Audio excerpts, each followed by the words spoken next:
একটি অন্ধকার ও বিষণ্ণ রাতের আস্তরণ ঘেরা ছিল চারপাশ। শহরের সুপরিচিত ৫ তারা হোটেল দ্য গ্র্যান্ড হেরিটেজের পেছনের ফটক দিয়ে তখন আবর্জনাবাহী ট্রাকগুলো কর্কশ শব্দে নিরন্তর যাতায়াত করছিল। ঠিক সেই নোংরা আর দুর্গন্ধময় কোণটিতে জড়সড় হয়ে বসেছিল এক রোগা, শীর্ণকায় আর যন্ত্রণায় কাঁপতে থাকা তরুণী, মেঘনা। গত দুদিন ধরে তার পেটে দানা পানি কিছু পড়েনি, যার ফলে তীব্র ক্ষুধা আর শারীরিক দুর্বলতায় তার চেতনা প্রায় বিলুপ্ত হওয়ার পথে ছিল। তবে সেই রাতে তার পেটের ক্ষুধার চেয়েও বড় হয়ে দেখা দিয়েছিল তার আত্মসম্মানের ক্ষত। কিছুক্ষণ আগেই এক লম্পট লোক তাকে নির্জনতায় একা পেয়ে কুৎসিত ইঙ্গিত দিয়ে বলেছিল, আমার সাথে চল, ১ রাতের জন্য ২,০০০ টাকা দেব। কাজটা কি সেটা তো বুঝতেই পারছিস।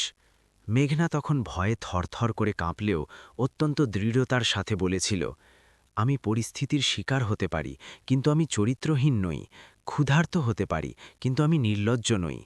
লোকটা তাকে তীব্র অবজ্ঞা আর কামুক দৃষ্টিতে বিদ্ধ করতে করতে চলে গেলেও মেঘনার মনে ফেলে গিয়েছিল এক গভীর অপমান। সে সেখানে বসে অঝরে কাঁদছিল। ঠিক সেই মুহূর্তে একটি রাজকীয় লাল রঙের গাড়ি হোটেলের পেছনের গেটে এসে থামল।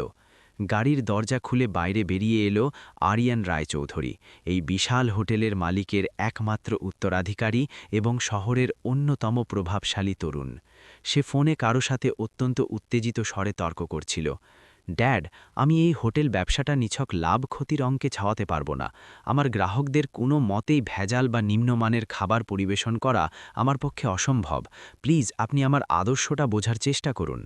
ফোনটা রাগের মাথায় কেটে দিয়ে সে যখন দুশ্চিন্তাগ্রস্ত হয়ে এগোচ্ছিল, তখনই তার দৃষ্টি গিয়ে পড়ল মেঘনার ওপর। সে দেখল এক সাধারণ ও হতদরিদ্র ঘরের মেয়ে, অথচ যার চেহারায় এক অপার্থিব সৌন্দর্য রয়েছে। সে আবর্জনার স্তূপের পাশে বসে নিঃশব্দে চোখের জল ফেলছে। আরিয়ান খুব ধীর পদক্ষেপে মেঘনার সামনে গিয়ে দাঁড়াল। মেঘনা হঠাৎ কাউকে সামনে দেখে আতঙ্কিত হয়ে বলে উঠল, আমি আমি এখানে ভিক্ষা করতে আসিনি, বিশ্বাস করুন।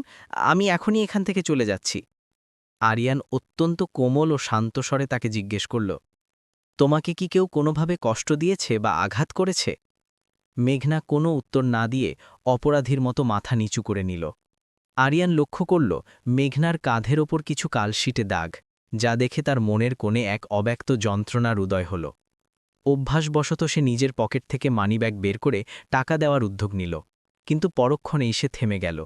সে মেঘনার সমান উচ্চতায় নিচু হয়ে বসে খুব সহজভাবে প্রশ্ন করল, তুমি কি কিছু খাবে? মেঘনা এই প্রশ্নটা শুনে চমকে উঠল, কারণ কিছুক্ষণ আগে ঠিক এই ধরনের প্রস্তাবই তার আত্মাকে কলুষিত করার চেষ্টা করেছিল। কিন্তু এই কণ্ঠস্বরে কোনো লালসা ছিল না, ছিল নিখাত সহানুভূতি। সে খুব মৃদুস্বরে জবাব দিল, হ্যাঁ খাব, কিন্তু আমি কারো দয়া বা ভিক্ষা গ্রহণ করি না।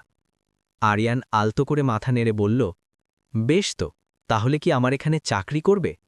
মেঘনা নিজের কানকে বিশ্বাস করতে পারছিল না। সে বিস্ময় ভরা চোখে তাকিয়ে বলল, চাকরি? এই বিশাল রাজপ্রাসাদতুল্য ৫ তারা হোটেলে আমার মতো একটা মেয়ে কাজ পাবে? আরিয়ান আত্মবিশ্বাসের সাথে বলল, দ্য গ্র্যান্ড হেরিটেজে বর্তমানে নিষ্ঠাবান কর্মীর খুব প্রয়োজন। তুমি চাইলে আজ রাত থেকেই তোমার কাজ শুরু হতে পারে। মেঘনার কাছে পুরো বিষয়টা এক অলীক স্বপ্নের মতো মনে হচ্ছিল। সে কিছুটা তিক্ততা নিয়ে বলল, এত বড় আভিজাত্যের জায়গায় আমার মতো জীর্ণ পোশাকের মেয়েকে দেখলে লোকে বিদ্রুপ করবে না? আরিয়ান গম্ভীর কিন্তু দৃঢ় স্বরে বলল, মানুষ কি বলবে সে চিন্তা করার দায়িত্ব তোমার নয়, আমার। মেঘনা বাকরুদ্ধ হয়ে গেল। আরিয়ান নিজের হাত বাড়িয়ে দিয়ে বলল, চলো আমার সাথে। মেঘনার মনে তখনও হাজারো সংশয়। এটা কোনো নতুন ফাঁদ নয় তো? সেই লম্পট লোকটার মতো পরিস্থিতি হবে না তো? কিন্তু আরিয়ানের চোখের স্বচ্ছতায় কোনো নোংরামি ছিল না। হঠাৎ মেঘনা বলে উঠল, কিন্তু আমি তো হোটেলের কোনো কাজই জানি না। আরিয়ান হালকা হেসে অভয় দিয়ে বলল, কোনো চিন্তা করো না, তোমাকে সব কাজ হাতে কলমে শিখিয়ে দেওয়া হবে। কয়েক মুহূর্তের সেই ভারী নিস্তব্ধতা ভেঙে মেঘনা অবশেষে সাহস সঞ্চয় করে আরিয়ানের বাড়িয়ে দেওয়া হাতটি ধরল। যেমনই তারা হোটেলের ভেতরে প্রবেশ করল, ম্যানেজার দৌড়ে এসে বিস্ময় প্রকাশ করে বলল, স্যার, এই মেয়েটা কি এই হোটেলে থাকবে? আমাদের কাস্টমাররা এটা দেখলে কি প্রতিক্রিয়া দেবেন ভেবেছেন? আরিয়ানের কণ্ঠস্বর মুহূর্তেই কঠোর হয়ে উঠল, কাস্টমাররা কিছুই ভাববেন না, এবং মনে রেখো, এই মেয়েটি এখন থেকে আমাদের হোটেলের একজন বৈধ কর্মী। বুঝেছ। ম্যানেজার মাথা নিচু করে চলে গেল।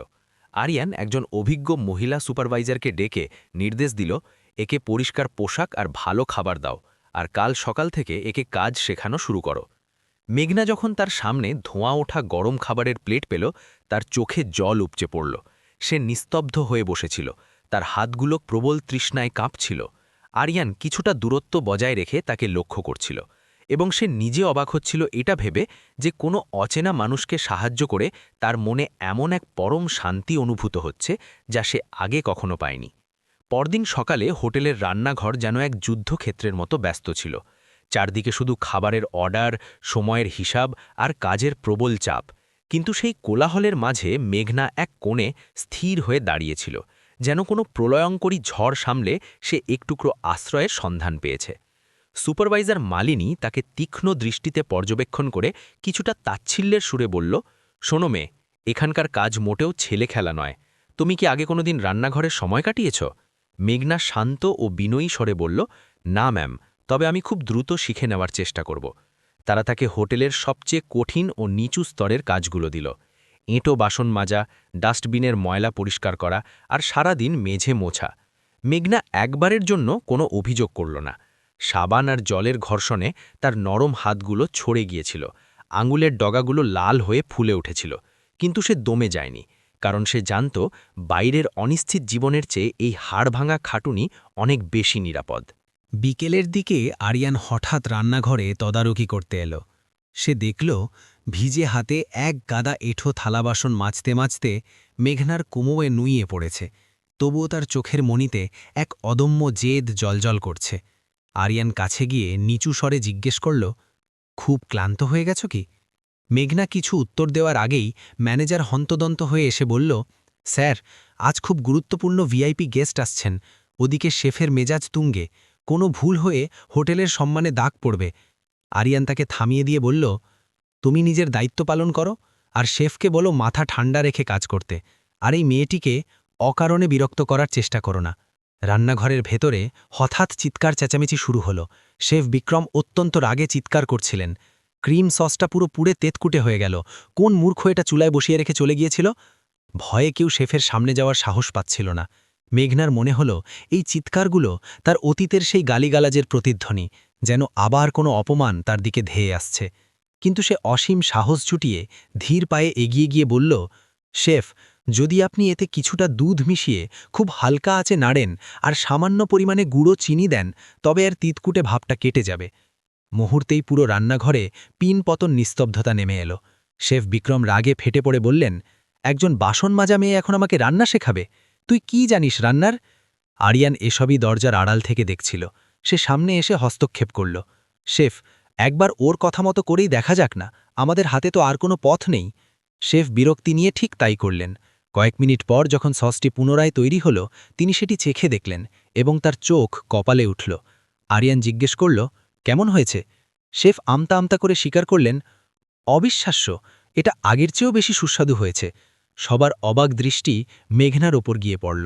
সে লজ্জিত হয়ে বলল, আমার মা সবসময় বলতেন, খাবার কখনো নষ্ট করতে নেই, বরং ভালোবাসা দিয়ে সেটা শুধরে নিতে হয়। আরিয়ান খুব নিচু স্বরে মেঘনার উদ্দেশ্যে বলল, তোমার ভেতর এক অনন্য প্রতিভা লুকিয়ে আছে মেঘনা, চমৎকার। মালিনীও প্রথমবার মনে মনে তার প্রতি শ্রদ্ধা অনুভব করল, যদিও মুখে কিছু বলল না। রাত গভীর হলে যখন কাজ শেষ হল, মেঘনা লকার রুমে ক্লান্ত শরীরে বসেছিল। তার হাতের তালু ব্যথায় টনটন করছিল, কিন্তু তার ঠোঁটে ছিল এক তৃপ্তির হাসি, যা সে বহু মাস পর ফিরে পেয়েছে। ঠিক তখনই দরজা খুলে আরিয়ান ভেতরে প্রবেশ করল। তার হাতে ছিল একটি ফার্স্ট এড বক্স। মেঘনা হকচকিয়ে গিয়ে বলল, স্যার, আপনি এখানে কেন?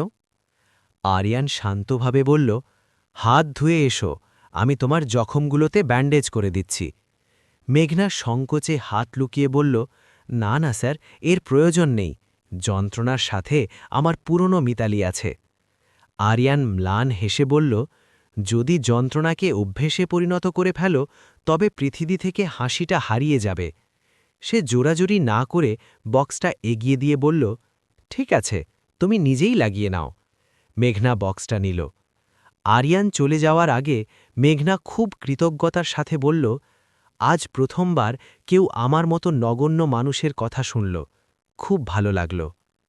পরদিন সকালে মেঘনা সবার আগেই রান্নাঘরে হাজির হল। আজ সবার চোখের দৃষ্টিতে তার প্রতি একটা বাড়তি কৌতূহল ছিল। সস ঠিক করার খবরটা আগুনের মতো ছড়িয়ে পড়েছিল। মালিনী এসে নির্দেশ দিল, আজ থেকে তুমি আর বাসন মাজবে না, তুমি সবজি কাটার সেকশনে কাজ করবে। মেঘনা অবাক হয়ে বলল, কিন্তু ম্যাম, আমি তো মাত্র কাল জয়েন করেছি। মালিনী কিছুটা স্নেহের সাথে বলল, যাদের মাথায় বুদ্ধি থাকে তাদের পেছনে ফেলে রাখা ঠিক নয়, যাও মন দিয়ে কাজ করো। মেঘনা সবজি কাটতে শুরু করল এবং তার হাতের ক্ষিপ্রতা ছিল দেখার মতো। শেফ বিক্রম দূর থেকে তাকে পর্যবেক্ষণ করছিলেন। গতকালের ঘটনায় তার দম্ভে আঘাত লাগলেও মেঘনার প্রতি এক ধরনের সমীহ তৈরি হয়েছিল। তিনি কর্কশ গলায় বললেন, ওহে মেয়ে, ক্যাপসিকাম কাটার ধরন এটা নয়, এটা 5 তারা হোটেল, কোনো সস্তার ধাবা নয়। মেঘনার সাথে সাথে ছুরি নামিয়ে নম্রভাবে বলল, আপনি শিখিয়ে দিন স্যার, আমি আপনার মতোই করব। বিক্রম ভাবেননি যে মেয়েটি এতটা নম্র হবে।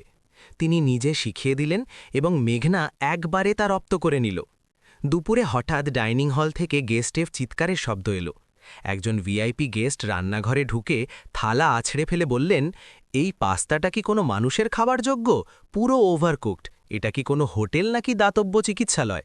সবাই ভয়ে সিটিয়ে গেল। আরিয়ান সেখানে পৌঁছে পরিস্থিতি সামলানোর চেষ্টা করল। শেফ বিক্রম ঘামতে ঘামতে বললেন, স্যার, এত কম সময় নতুন করে পাস্তা বানানো প্রায় অসম্ভব। মেঘনা হঠাৎ এগিয়ে এসে বলল, আমার কাছে একটা উপায় আছে। শেফ ক্ষেপে গিয়ে বললেন, এখন কি তুই ইটালিয়ান রান্নাও জানিস? মেঘনা দৃঢ়ভাবে বলল, আমি কোনো বিদেশি রান্না জানি না, কিন্তু নষ্ট হওয়া খাবারকে কিভাবে পরিবেশনযোগ্য করতে হয় তা জানি। আরিয়ানের সম্মতিতে মেঘনা পাস্তাটা প্যানে নিয়ে তাতে প্রচুর মাখন, রসুন আর কিছু ফ্রেশ হার্বস ও চিলি ফ্লেক্স মিশিয়ে এক নতুন রূপ দিল। মাখন পাস্তার অতিরিক্ত নরম ভাবটা শুষে নিয়ে এক ধরনের ক্রাঞ্চ তৈরি করল। 2 মিনিট পর নতুন সাজানো প্লেট গেস্টের সামনে দেওয়া হলো। গেস্ট সেটি খেয়ে শান্ত হলেন এবং প্রশংসা করে বেরিয়ে গেলেন। রান্নাঘরে সবাই স্তম্ভিত হয়ে গেল। আরিয়ানের চোখে মেঘনার জন্য এক গভীর শ্রদ্ধা আর গর্ব ফুটে উঠল। বিকেলের দিকে যখন ছুটির সময় হল, আরিয়ান মেঘনাকে তার কেবিনে ডেকে পাঠাল। সে মেঘনার হাতে একটি ফর্ম বাড়িয়ে দিয়ে বলল, আজ থেকে তুমি এই হোটেলের ট্রেনি কিচেন অ্যাসিস্ট্যান্ট। তোমার বেতনও আজ থেকেই বরাদ্দ করা হলো। মেঘনার হাত কাঁপছিল। সে বলল, বেতন? আমি কি এর যোগ্য? আরিয়ান তার চোখের দিকে তাকিয়ে বলল, তুমি এর চেয়েও বড় কিছুর যোগ্য মেঘনা। সেই রাতে তাদের দুজনের মনেই এক অদ্ভুত অনুভূতির সৃষ্টি হল। কিছুদিন পর হোটেলের বর্ষপূর্তি অনুষ্ঠানে এক বড় বিপত্তি ঘটল। গেস্টরা অভিযোগ করলেন যে খাবারের মূল মশলায় কোনো অসঙ্গতি আছে। শেফ বিক্রম যখন অসহায় হয়ে পড়েছিলেন, মেঘনা শুধু খাবারের সুগন্ধ শুঁকেই ধরে ফেলল যে কেউ ভুল করে পুরনো কাঁচা মশলা ব্যবহার করেছে। সে তৎক্ষণাৎ নিজের হাতে নতুন বেস মশলা তৈরি করল, যা ছিল হোটেলের সিগনেচার স্বাদের চেয়েও উন্নত। আরিয়ান মুগ্ধ হয়ে মেঘনার দিকে তাকিয়েছিল। সে বুঝতে পারছিল মেঘনা শুধু একজন কর্মী নয়, সে এই হোটেলের প্রাণ হতে চলেছে। কিন্তু এরই মাঝে মেঘনার সেই নৃশংস সৎ কাকা মদ্যপ অবস্থায় হোটেলে এসে হাঙ্গামা শুরু করল এবং মেঘনাকে নিজের সম্পত্তি দাবি করে নিয়ে যেতে চাইল। আরিয়ান ঢাল হয়ে মেঘনার সামনে দাঁড়াল, কিন্তু সেই মুহূর্তে মেঘনা নিজে গর্জে উঠে বলল, আমি কারো সম্পত্তি নই, আমি আমার নিজের পরিচয় বাঁচতে শিখেছি। আরিয়ান সিকিউরিটি দিয়ে লোকটিকে বের করে দিল এবং মেঘনার চোখের জল মুছিয়ে দিয়ে প্রতিশ্রুতি দিল যে সে আজীবন তার পাশে থাকবে। মেঘনা প্রথমবার অনুভব করল যে তার এই সংগ্রামের পথে সে আর একা নয়।